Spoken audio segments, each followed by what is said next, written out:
Hello everybody, this is WarriorDan, and today we're going to be taking a look at Vicious Circle. I've always been a sucker for games with vibrantly colorful art styles, as well as team versus team class-based shooters, hence why my two favorite games of all time are Team Fortress 2 and Overwatch. Oh, and Plants vs. Zombies Garden Warfare was pretty cool too. Earlier this spring, Adult Swim released their own entry in this fairly sparse genre, a 4v1 asymmetrical PvP game, where one team plays as a group of hunters, facing off against a very large and overpowered player-controlled monster. I wonder where I've seen that concept before. Each match consists of 5 rounds. Each round, 4 players are randomly selected as hunters, and 1 player is chosen to be the monster. The hunters spend the majority of their time collecting these energy orbs scattered throughout the map. Once you, the hunter, have collected 75 orbs, you'll be given the option to escape via one of several teleport zones. Once said hunter has reached the 75 orb minimum total, all other players, including both other hunters and the monster, will become aware of the player's location and the location of their available teleporter zones. The hunter must make it to one of these zones and spend several seconds standing within the highlighted zone as the teleporter powers up. If another player or the monster steps inside of the zone while the first player is inside of it, the teleporter activation sequence will stall until you've managed to clear the zone once again. This gameplay format of collecting orbs and bringing them to a specified point, and then engaging in a brief King of the Hill standoff, kind of reminds me of the old Team Fortress 2 map, RD_asteroid. Yeah, no one wants to remember that, trust me. Except here, Vicious Circle takes things one step further with the inclusion of power-ups. Players can find various power-ups in specific points around the map, which, once picked up, will take a significant amount of time to respawn, so you won't be able to run around farming for power-ups. Some of these power-ups have self-application uses, like a food power-up that acts as a health pack, while others allow you to target other players with projectiles or negative effects that force them to drop a number of orbs, similar to how being hit in the Sonic video games results in you dropping a number of coins. The silliness doesn't end here.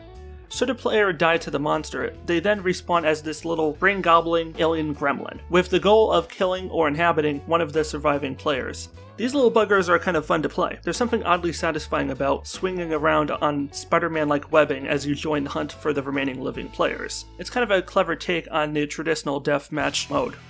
By getting close enough to a living player in order to take control of their body, you grant yourself a second opportunity of winning the round as a survivor, assuming you're able to build up enough points and subsequently manage to activate a teleporter.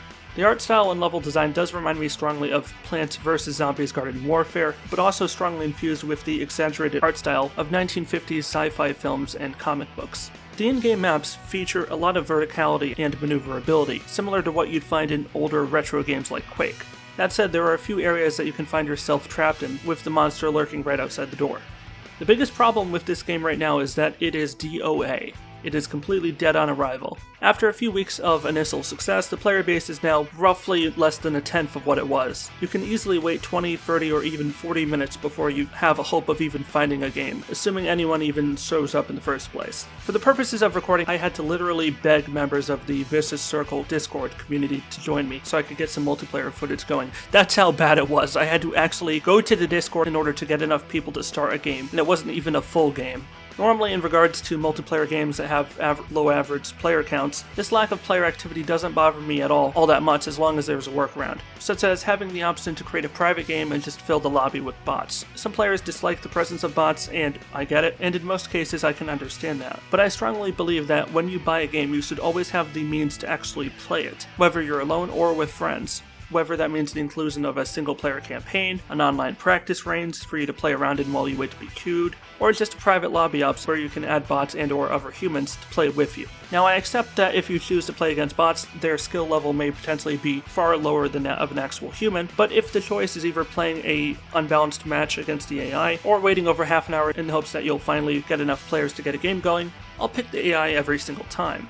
Also, I'm not entirely sure why, but this game does have a small but likewise ironically vicious and divisive community. While in game the players were pretty nice, but in forums and on Discord it was a entirely different story. Now this doesn't really affect my view on the game at large. If I were to grade games based on community toxicity, I'd have to give Overwatch, Dark Souls, Fortnite, and Call of Duty a failing grade. At the end of the day, if more people played this game more regularly, I'd play it more. In my mind, this is kind of how I feel about games like Dead by Daylight, except Dead by Daylight actually has, a community of active players. Would I play all the time like I do Overwatch? Definitely not. But I would probably have taken the minimum effort to at least keep it installed on my hard drive, alongside the other games I plan to actively play every now and then. Vicious Circle proves that you can have an interesting premise, great gameplay, solid map design, and a fantastic art style, and still somehow manage to completely epically fail by not having a good marketing team to help you market your damn game beyond day one. But that's where I'm going to end it for today.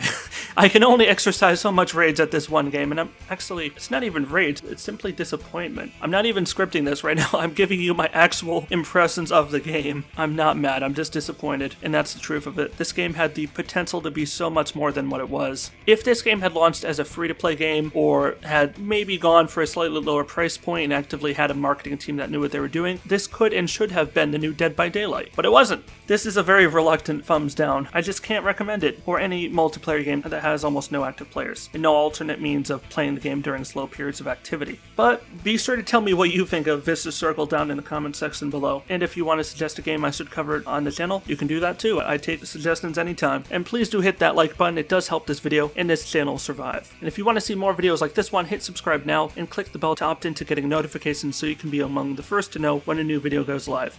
YouTube doesn't seem to be wanting to notify people otherwise.